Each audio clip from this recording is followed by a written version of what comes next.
Welcome to MVC News. Iran launched missile strikes against Americans in Iraq. Iran concludes attacks. Foreign Minister says live updates. Iran does not seek escalation or war, the minister, Mohammad Javad Zarif, said in a tweet hours after Iran launched missile strikes against Americans in Iraq. Iran says it does not seek escalation or war. Iran has concluded its attacks on American forces and does not seek escalation or war, the country's foreign minister said in a tweet on Wednesday. Moments later, President Trump said in a tweet that he would make a statement on Wednesday morning about the conflict, and suggested that damages and casualties sustained by American forces were minimal. But he also said the assessment of the attacks was ongoing. All is well.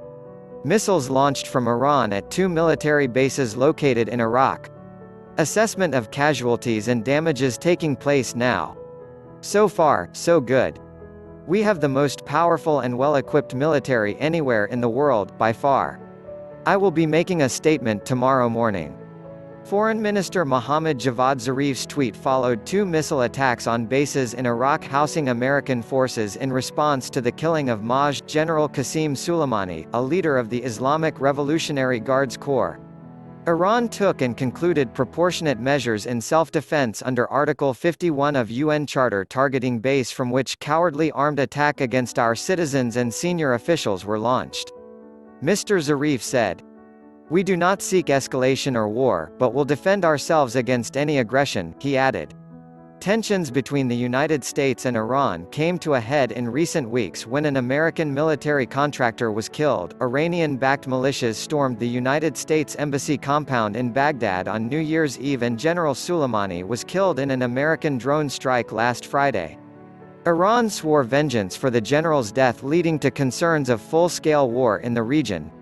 On Tuesday, Iran fired more than a dozen ballistic missiles at two military bases in Iraq where American troops are stationed. All is well. President Trump said in a tweet on Tuesday. Assessment of casualties and damages taking place now. So far, so good. Two bases are attacked in Iraq. The Assad Air Base in Anbar Province, in western Iraq, last month. It was the site of a missile attack by Iran, the Pentagon said. Iran fired more than a dozen ballistic missiles at two military bases in Iraq where American troops are stationed, the Pentagon said Tuesday. It is clear that these missiles were launched from Iran and targeted at least two Iraqi military bases hosting U.S. military and coalition personnel at Al-Assad and Erbil, Jonathan Hoffman, the Pentagon's chief spokesman, said in a statement. There were no immediate reports of casualties. In a briefing in Washington, an official said that the Pentagon had no confirmation that any Americans had been killed. Iranian officials said the attacks were the start of a promised retaliation for the killing of a top Revolutionary Guards commander. The fierce revenge by the Revolutionary Guards has begun. Iran's Islamic Revolutionary Guard Corps said in a statement on a Telegram channel. Iranian news media reported the attacks hours after the remains of the commander, Maj. General Qasem Soleimani, were returned to his hometown in Iran for burial. Hossein Soleimani, the editor-in-chief of Mashreg, the main Revolutionary Guards news website, said that more than 30 ballistic missiles had been fired at the base at Assad, in Anbar Province, in western Iraq. A base in Erbil, in northern Iraq, was also attacked. An Iranian Revolutionary Guards statement on state television said, "If America responds to these attacks, there will be bigger attacks on the way. This is not a threat, it's a warning." Some Iranian officials tweeted images of Iranian flags in a pointed rejoinder to President Trump, who tweeted an American flag after General Soleimani was killed. In a statement, the White House said, the president has been briefed and is monitoring the situation closely and consulting with his national security team. Throughout the day, reports from American intelligence agencies of an imminent attack from Iran had intensified, and senior officials said they were bracing for some kind of attack against American bases in Iraq or elsewhere in the Middle East. As tensions mounted, Mr. Trump's top national security advisors met Tuesday afternoon in the White House Situation Room, where they were joined by the president after his meeting with the Greek Prime Minister. House Speaker Nancy Pelosi was meeting with senior Democrats Tuesday evening in her Capitol office suite, discussing Mr. Trump's impeachment, when she was handed a note about the Iranian attack. "We've got to pray," she said, according to Representative Debbie Dingell, Democrat of Michigan, who was at the meeting. Ms. Pelosi said she was closely monitoring the situation.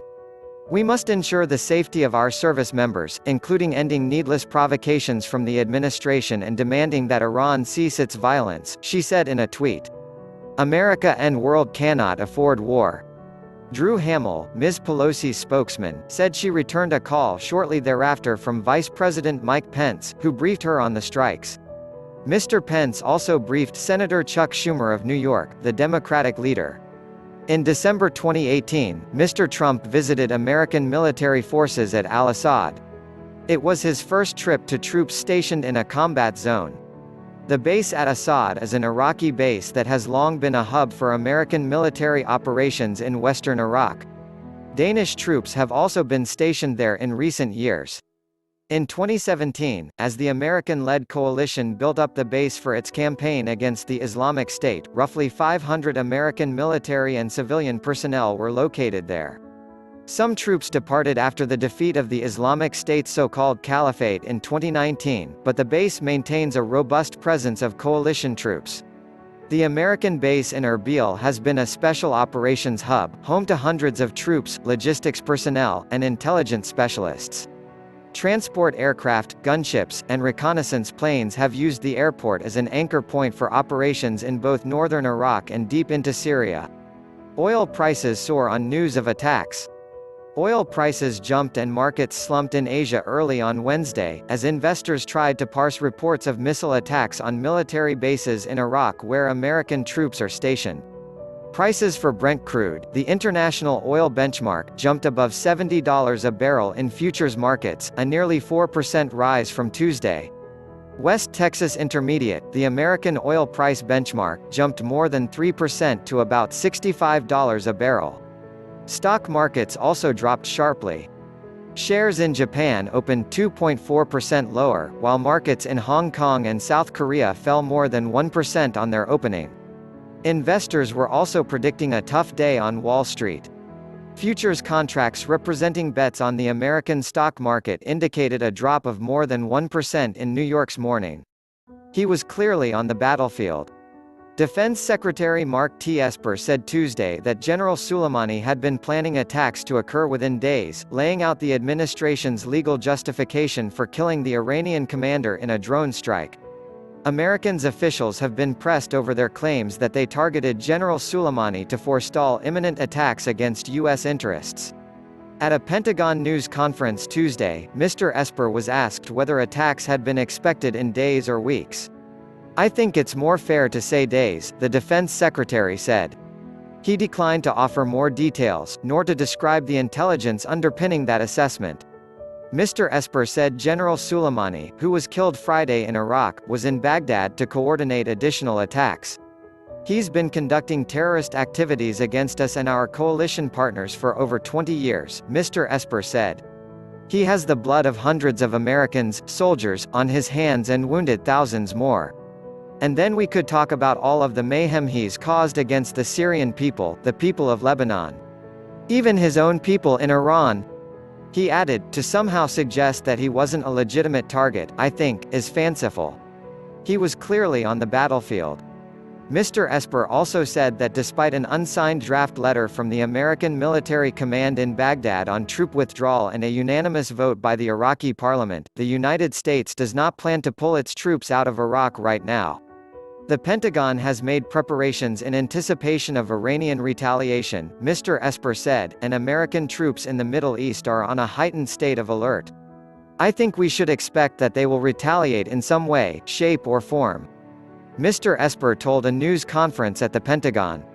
"We're prepared for any contingency and then we'll respond appropriately to whatever they do."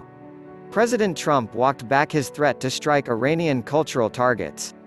President Trump on Tuesday told reporters he would avoid targeting cultural sites in military attacks, walking back a threat he made against Iran days earlier. Following a bipartisan and international uproar, Mr. Trump conceded that striking such sites would amount to a war crime. "If that's what the law is, I like to obey the law," he said in the Oval Office as he hosted the visiting Prime Minister of Greece, Kyriakos Mitsotakis.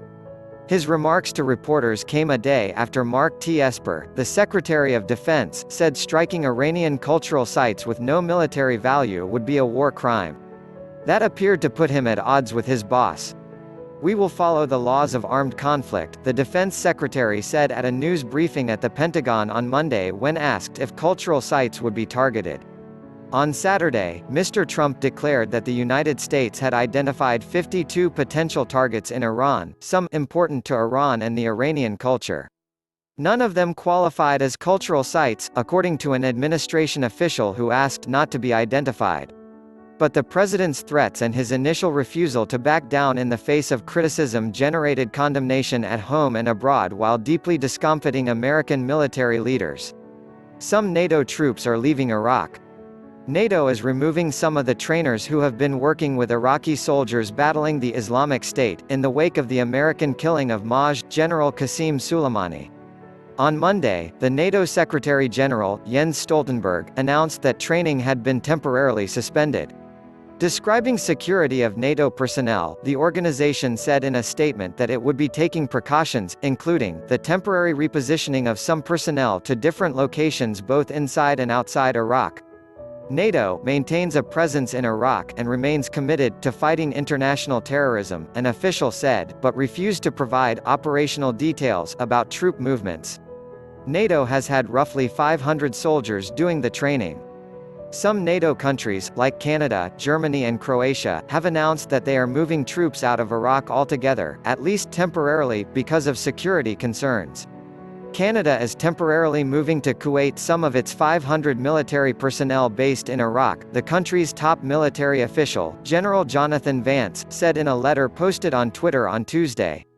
30 of the 120 German soldiers in Iraq will be sent to Jordan and Kuwait, while others will remain positioned in the less volatile Kurdistan region, the German Defense and Foreign Ministries said in a joint letter to the German parliament, the Bundestag. When the training is able to resume, the military personnel can be reinstated, the letter said. Croatia has also moved its small contingent of soldiers, 14, from Iraq, with 7 bound for Kuwait and the rest headed home, the Croatian Defense Ministry said. Slovakia has also removed its 7 soldiers. Some NATO troops began leaving Baghdad's Green Zone in helicopters Monday night. The NATO training mission began in 2018 at Iraq's request. Oil prices have risen only modestly since the U.S. attack. The killing of General Soleimani initially jolted oil markets, but the surge in prices has eased. On Tuesday afternoon, the Brent crude oil benchmark was down about 1.5% to about $67.87 a barrel. Analysts attribute the modesty of the increase to market skepticism that Iran will seek to hobble oil trading by, for example, closing the Strait of Hormuz, the narrow channel that many oil tankers have to pass through when they leave the Persian Gulf. Oil flows have not been disrupted, so far, and the markets are pricing in just a low probability of something happening, said Bjornar Tonhaugen, head of oil market research at Rystad Energy, a research firm. Deadly stampede at funeral in Soleimani's hometown. Iranian state-run news outlets reported a deadly stampede during the funeral procession for General Soleimani in his hometown, Kerman, in southeastern Iran, on Tuesday. Millions were reported to have flooded the town's streets to witness the procession for the general, who was killed in an American drone strike in Baghdad last week. His death has fanned smoldering tensions between the United States and Iran, and fueled fears of a broader conflict. The crowding and subsequent stampede in Kerman led to General Soleimani's burial being postponed, state news media reported. He was buried around midnight, as Iran prepared to launch missile attacks against American forces in retaliation for his death, said Hossein Soleimani, the editor-in-chief of the main Revolutionary Guard's news website. Photographs of the procession showed an elaborately decorated truck carrying General Soleimani's coffin through streets packed densely with mourners, many wearing black and carrying pictures of the dead commander. Unfortunately, as a result of a stampede, some of our compatriots have been injured and some have been killed during the funeral processions, Hossein Kolayvand, head of the Iranian Emergency Medical Services, told the news agency IRIB. 56 people died and 213 were injured, the broadcaster IRIB reported on its website. Images and videos posted on social media showed the aftermath of the crush, with emergency workers and bystanders attempting to resuscitate people lying on the ground. The lifeless bodies of other victims, jackets covering their faces, could be seen nearby. The general's body had been flown to Kerman after a funeral in Tehran on Monday that had brought even bigger crowds into the streets of the Iranian capital. Iran issued new threats before the funeral procession. In a fiery speech made in General Soleimani's hometown on Tuesday, the leader of Iran's Islamic Revolutionary Guards Corps vowed to set ablaze places where Americans and their allies live. "We will take revenge, a revenge that will be tough, strong, decisive and finishing and will make them regret," the Corps' leader, Hossein Salami, said on Tuesday in front of a crowd of mourners. "We will set ablaze the place they like, and they know where it is."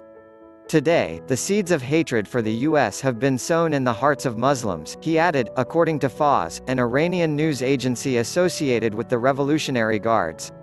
The pledge to seek vengeance echoed the rhetoric of many of the country's leaders since General Soleimani's killing on Friday. "Death to Israel," the crowd chanted back, according to news reports. Israel, a close ally of the United States, has long been an enemy of Iran.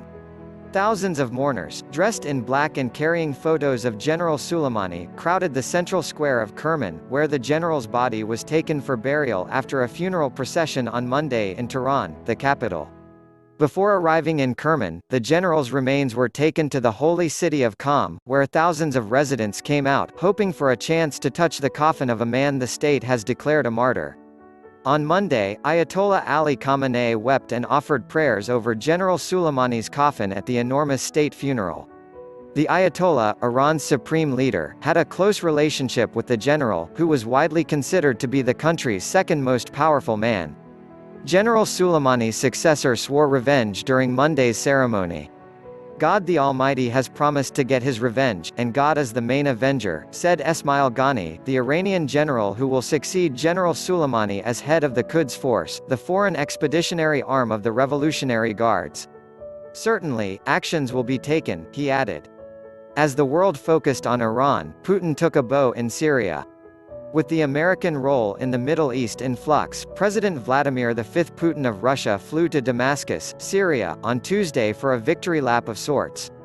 Highlighting Russia's newfound influence in the region, Mr. Putin met with President Bashar al-Assad of Syria, the strongman whose rule was largely rescued by Russian military intervention in Syria's civil war. Mr. Putin told Mr. al-Assad that one can now confidently state that huge strides have been made in restoring Syrian statehood and the territorial integrity of the country, a Kremlin statement said. The Kremlin made no mention of Iran in its description of Mr. Putin's visit, which had not been announced ahead of time.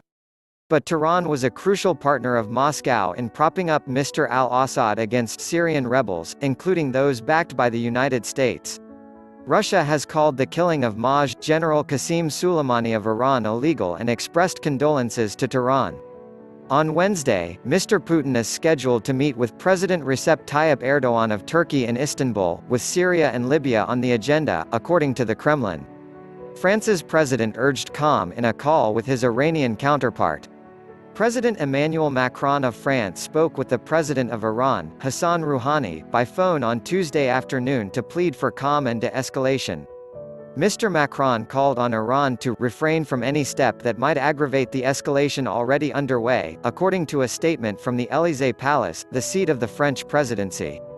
France has tried to play the role of mediator between the Iranians and Americans for months, but in vain. The French president also called on Iran to respect the 2015 nuclear accord, and to release two French academics, Fariba Adelkha and Roland Marchal, who are being held there, a major source of tension between the two countries. Iran's foreign minister says he was denied visa for UN. Mohammad Javad Zarif, the Iranian foreign minister, said on Tuesday that he had been rejected for a visa to attend a Security Council meeting at the United Nations headquarters in New York, confirming reports from American news outlets that he would be barred. Mr. Zarif, in an interview with the Iranian news outlet Press TV, said that his office had requested a visa weeks ago to participate in the meeting on Thursday, rejecting claims by American officials that they had not had time to process the application. The Americans are trying to create the impression that our request to attend the meeting was put forth following the assassination of General Soleimani, Mr. Zarif said, according to the news outlet, adding, "The question everyone needs to be asking this lawbreaking administration is, what are they so scared of?" Mr. Zarif later posted on Twitter about the situation, taking aim at Secretary of State Mike Pompeo and President Trump. During a Tuesday morning news conference, Mr. Pompeo was asked about the visa but said he would not comment specifically on visa matters. He added that the United States would comply with our obligations under United Nations rules. Robert C. O'Brien, the American National Security Advisor, was asked on Fox and Friends on Tuesday morning about the visa. "I don't think Secretary Pompeo thought that this was the right time for Mr. Zarif to come to the United States, and whenever he comes to New York, he spreads propaganda," Mr. O'Brien said. In August, the United States announced sanctions on Mr. Zarif, a seasoned diplomat who helped negotiate the 2015 nuclear deal. Embassies warned Americans abroad of potential attacks. Across the Middle East and the world, United States embassies warned Americans of potential attacks from Iran, as Iranian generals vowed to avenge the senior commander killed in an American drone strike. In Jerusalem, the embassy told Americans on Monday to watch out for mortars and rocket fire. A day earlier, the United States mission in Saudi Arabia had warned citizens to be prepared for missile and drone attacks. The security alerts follow the targeted killing on Friday of Maj. General Qasem Soleimani, the leading figure in Iran's foreign-facing intelligence and military operations. At General Soleimani's funeral in Tehran on Monday, military commanders promised vengeance. Iran's supreme leader, Ayatollah Ali Khamenei, told advisers that any retaliation against the United States should be direct, proportional and carried out openly by Iran. That is a startling departure for the Iranian leadership, which has typically cloaked its attacks behind the actions of proxies it has cultivated around the region. But in the fury generated by the killing of General Soleimani, a close ally and personal friend of the supreme leader, the Ayatollah was apparently willing to cast aside those traditional cautions. Warnings to United States citizens were sent by American diplomats not only in the Middle East but also in Asia. The American embassy in Beijing, citing heightened tension in the Middle East, advised American citizens on Tuesday to keep a low profile, be aware of their surroundings, stay alert in tourist locations, review personal security plans and ensure that their travel documents were updated and accessible. American citizens in South Korea said they had received similar warnings. American diplomats in the Middle East began sending advisories earlier in the week. American embassies across the region have been on heightened alert since December 31, when militants, backed by the Iranian government, stormed the embassy in Baghdad. President Trump said the assault was organized by General Soleimani. Last week, embassies in Baghdad and in Beirut, Lebanon, issued security alerts. Some airlines have halted flights to the Iraqi capital, including Egyptair, which on Tuesday announced that its flights in and out of the city would stop from Wednesday through Friday. Iran's parliament labeled the Pentagon's leadership terrorists. The Iranian parliament on Tuesday passed a bill declaring the American military's top leadership to be terrorists, subject to Iranian sanctions, according to news reports in state media. The bill aimed at the Pentagon's top brass mirrored a Trump administration policy implemented in April that imposed economic and travel sanctions on the Islamic Revolutionary Guards Corps as well as organizations, companies and individuals with ties to it. That policy represented the first time an arm of a sovereign government had been designated a terrorist organization. The Defense Department said the killing of General Soleimani was justified in part because of the Corps' terrorist designation. General Soleimani led the Quds Force, a unit of the Revolutionary Guards that conducted intelligence gathering and attacks outside Iran's borders.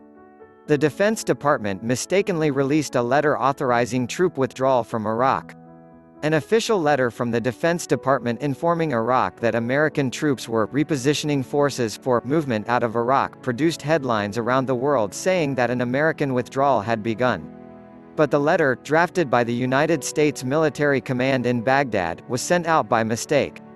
The furor it caused prompted Defense Secretary Mark T. Esper and the chairman of the Joint Chiefs of Staff, General Mark A. Milley, to call an urgent news conference to deny the reports. It was an honest mistake. General Milley told reporters at the Pentagon. That letter is a draft, it was a mistake, it was unsigned, it should not have been released. Attack are a direct challenge to Trump. The rockets pose a direct challenge to Trump, who issued a threat to Iran on Tuesday, just hours before the attacks began. We will monitor the current issue and we will update. Sharing your thought will help a lot to address some questions related to the attack of Iran. Comment below your observation. Thank you.